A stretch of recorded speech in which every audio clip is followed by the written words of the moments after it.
Welcome to Sakshi TV special immigration talk show with lawyer Srinivas Kaveti. I'm your host Shivani Raj.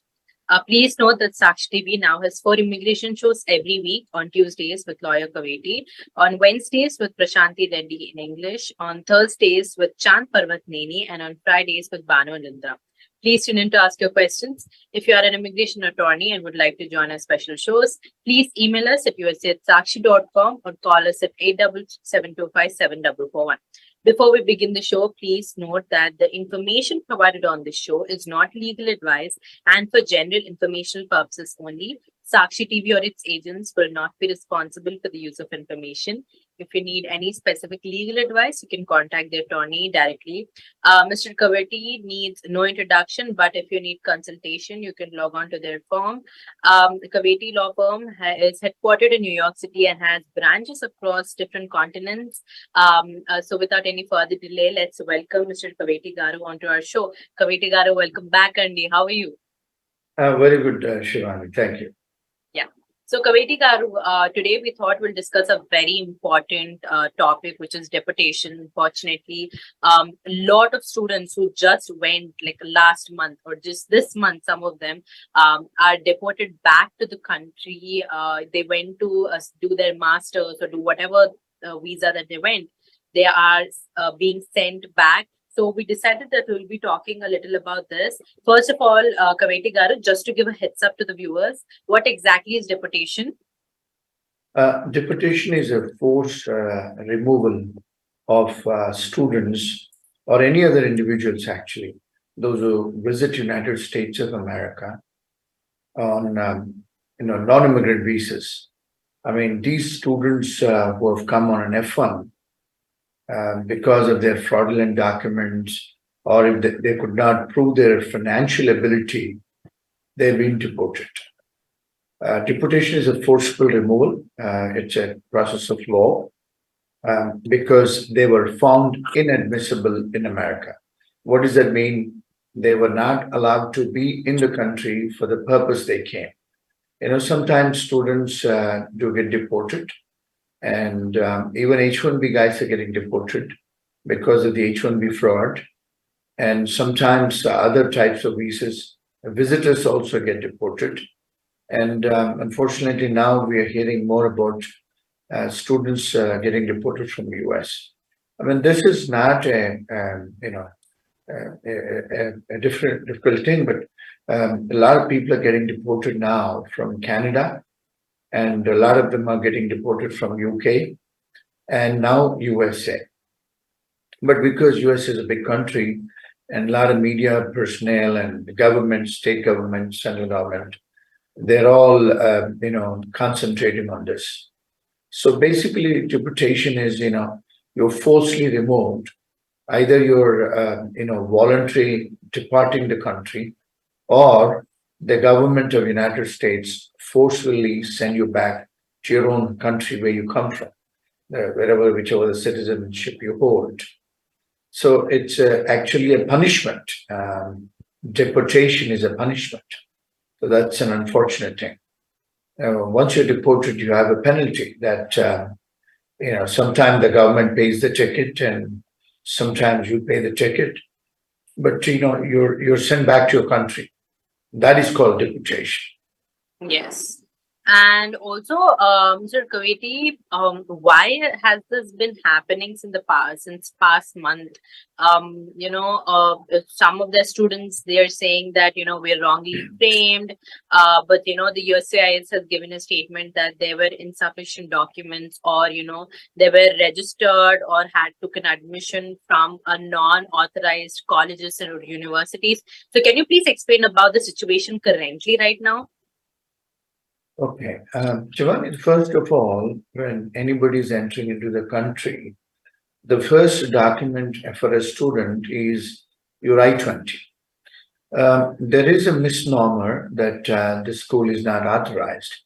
See, if the SEVIS, it's an agency of the USCIS, if the SEVIS doesn't authorize, you cannot issue a Form I-20. What is a Form I-20? It's an admission form for an international student. That's the first document.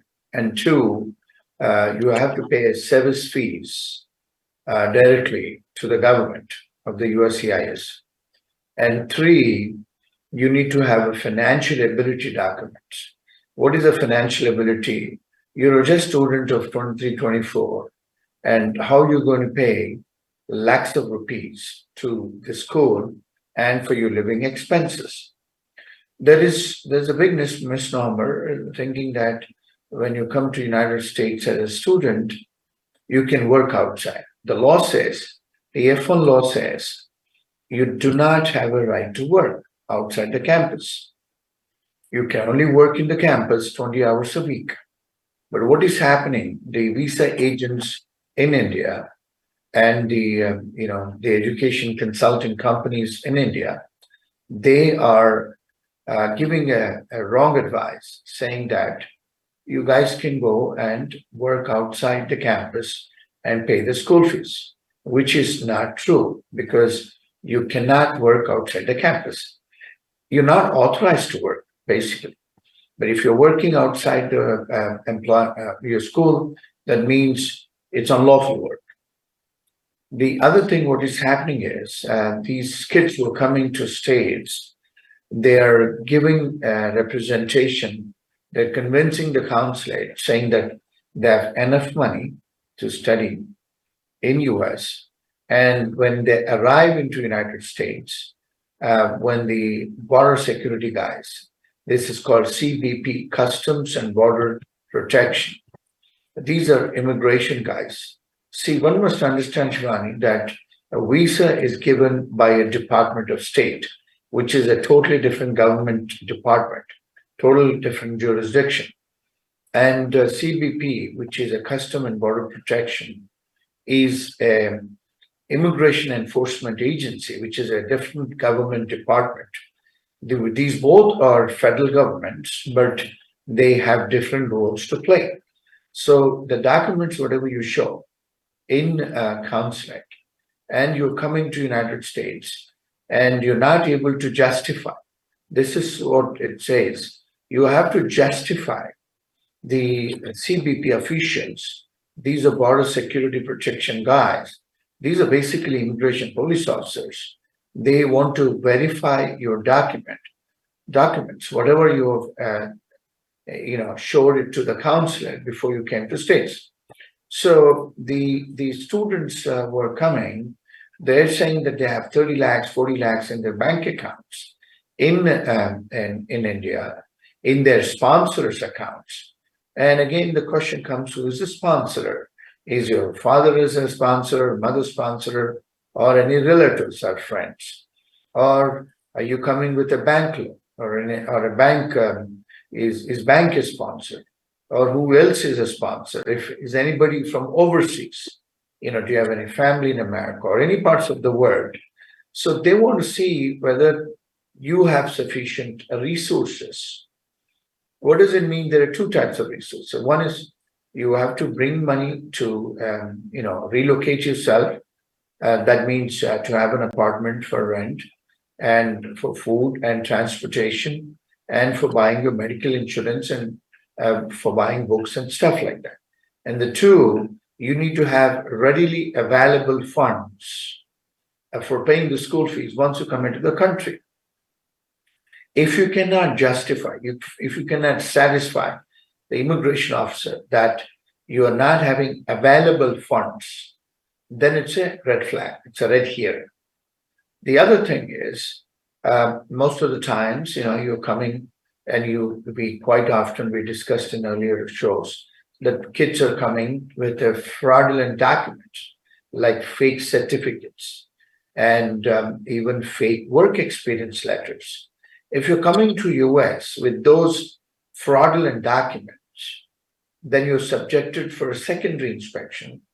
And that could be a regular process, or sometimes there's a flag, or there's sometimes randomly they check.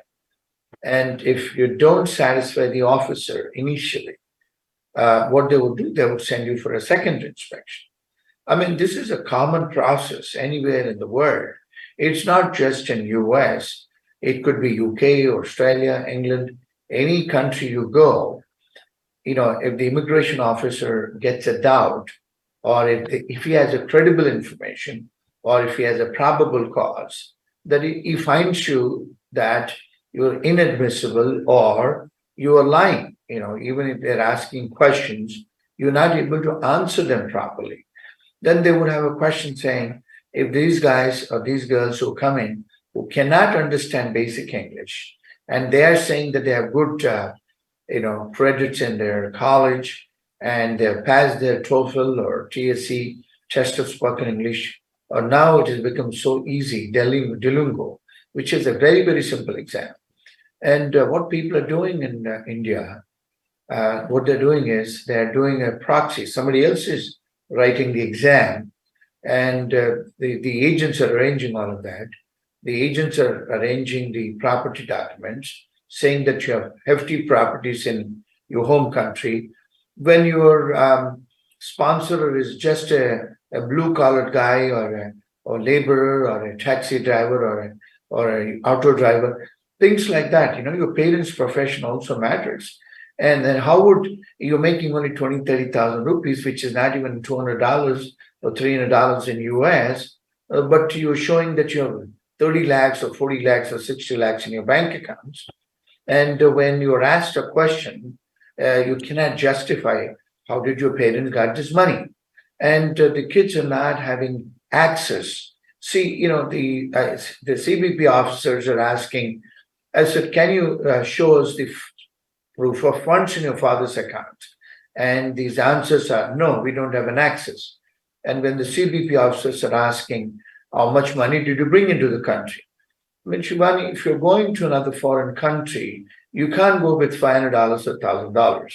Even if you're traveling from Hyderabad to Delhi, you can't travel if you're relocating to another city within India. You can't go with 20,000, 10,000 rupees. You have to go with substantial money for getting an apartment for rent, or even going and taking an hostel. Relocation for any place in the world, you need to have some money. And these kids are coming with $500, $1,000. When they ask that question, that's a red flag. And that means what they're determining, the immigration officers, that you are not coming for a bona fide purpose. And they're saying that you're coming to work in our country. That's the biggest problem. And the other problem is when they check, you must understand, when you're at the border security, that means you're not in the country, you're not being inspected, you're not being admitted. It's called admissibility in immigration law. You're not being admitted into this country, into US. So you're in no man's land. That means you don't have no constitutional rights, like right to have an attorney, a right to be represented by any authorized representative, and they can search your bags, belongings, and they can also do seizure. They can seize your documents. They can seize your mobile or immobiles, anything, if they find some restricted items with you. Most of the times what happens, Shivani, these kids are traveling with pickles, some meat pickles, some food. And at the port of entry, there's an application, and it says, are you bringing any food? And these guys will say no. But when they search, when the Custom Border Protection guys search, they find food. So that means you're lying on oath to an officer. That itself is a ground for your refusal to enter into the country. I mean, you got to be careful. You're entering into a foreign land, and you have to respect that country's law. These are the major factors. And once they find in your WhatsApp, social media, that you're contacting some of your friends, that you are trying to look for a job, part-time job, and you're communicating with your agent, visa agent, or your education consultant here, back in India, saying that you are making fraudulent documents. And there's those communication correspondence, when they find out in their social media or WhatsApp or even text messages or even in your emails then they determine that you're not a bona fide student. You're not coming with a clean hands. Then they cancel your visa. That's called a revocation. They revoke your visa. Basically, the visa which is granted by the consulate, the officer has a power to cancel that visa, which is provided by the consular affairs. And not only canceling your visa, they can also put you in jail for misrepresentation and perpetration of fraud on US government or on any sovereign, which is could be UK, US, or India, any government. It's a very serious offense. It is like a desh ka droh, that you're perpetrating a fraud on a sovereign. So the punishment is you could be imprisoned for many years. It's a felony. Two, they could even penalize you with $250,000. And three, they could revoke your visa and send you back into your home country. So luckily, these guys, I mean, we should be lucky that these guys are only getting deported and they're not being imprisoned in America. They're not being penalized for $250,000. So it's a bad side of it, unfortunately, for the parents and the student. And they're signing certain forms saying that they are voluntarily going back. It's called voluntary departure, and that's a way they're buying. Sometimes they buy their own tickets. The immigration buys you ticket. Sometimes you have money. They will ask you to buy the ticket on the same airlines which you came.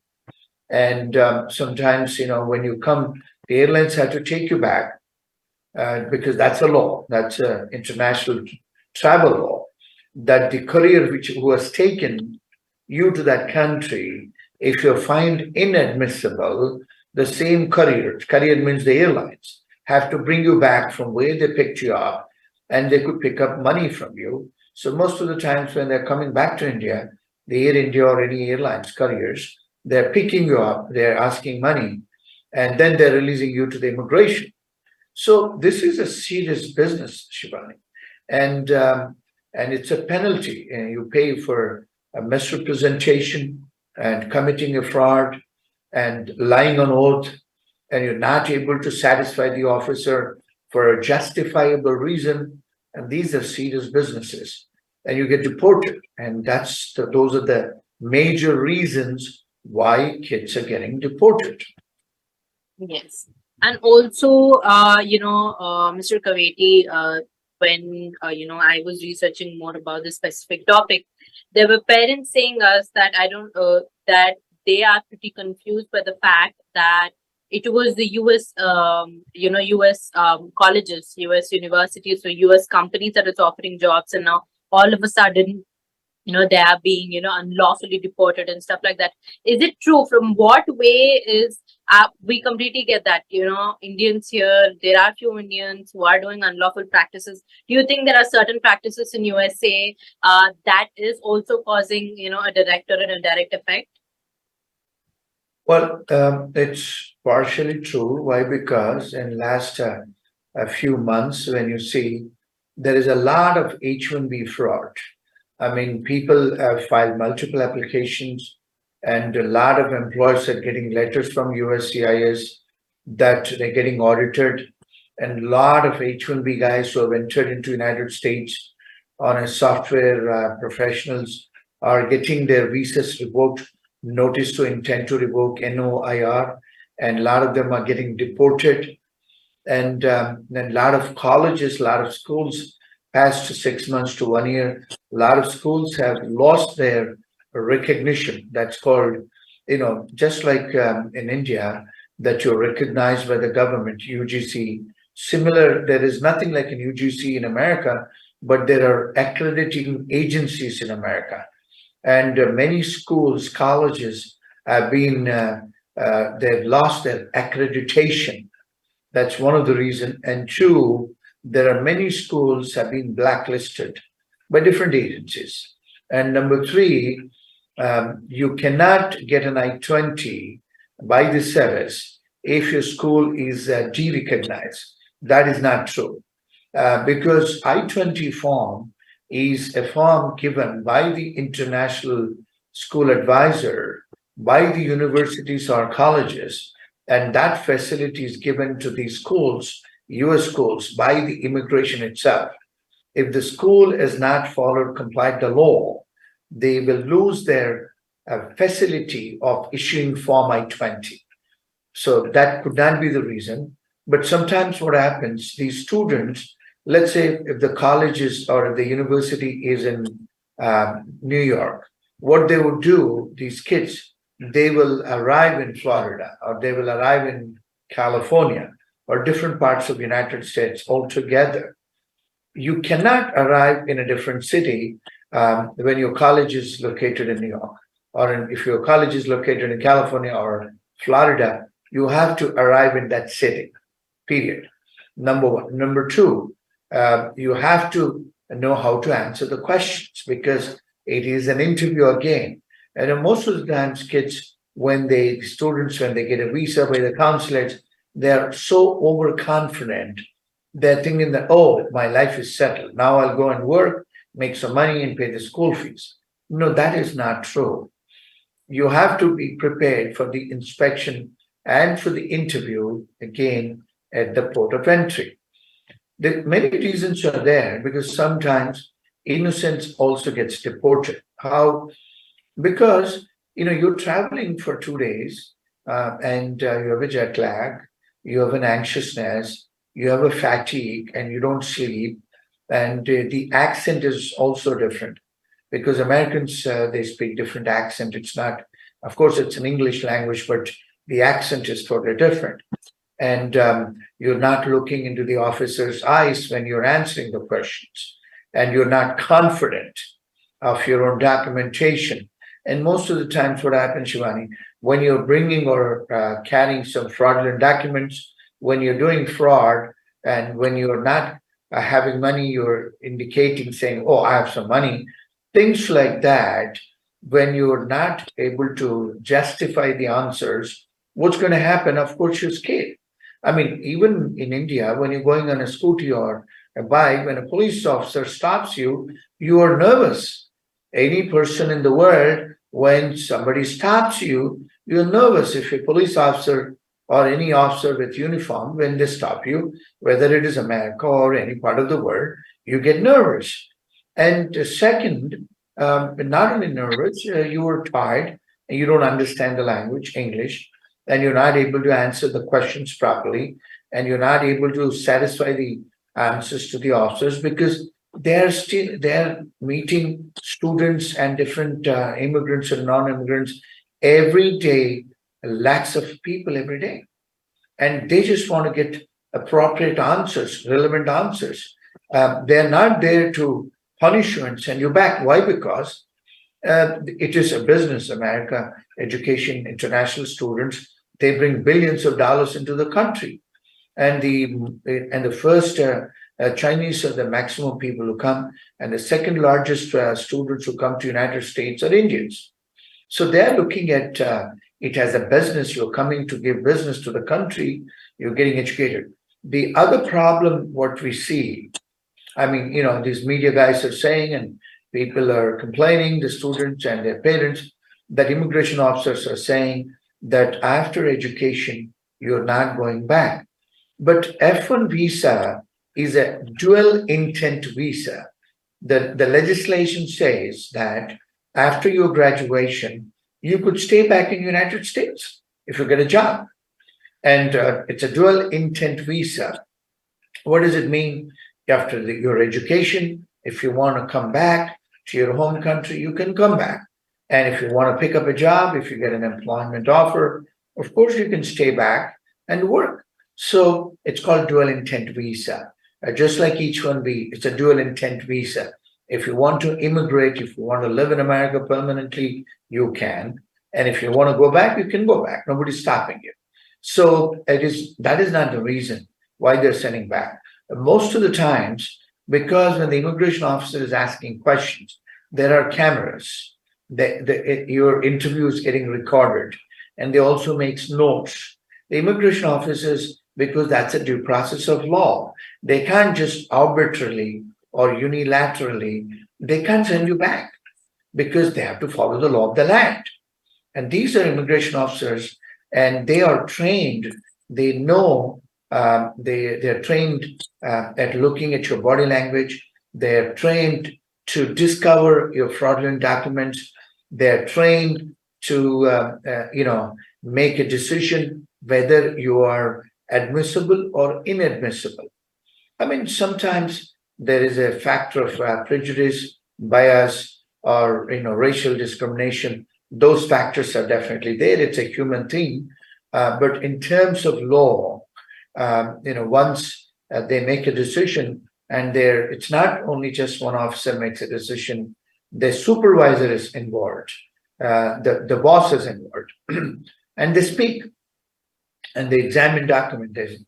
They make decision collectively and they deport them back because it's a serious business and it's a punishment because officers are making a decision to punish you, Yes. to send you back. Yeah. Yes. I think Kaveti Garu, we can definitely continue this topic next week also. But thank you so much, Kaveti Garu, for tuning in. And I'm sure the viewers have enjoyed the show. Thank you again, the viewers, for tuning in. You're watching Sakshi TV with me, Shivani Raj. Thank you, Shreya.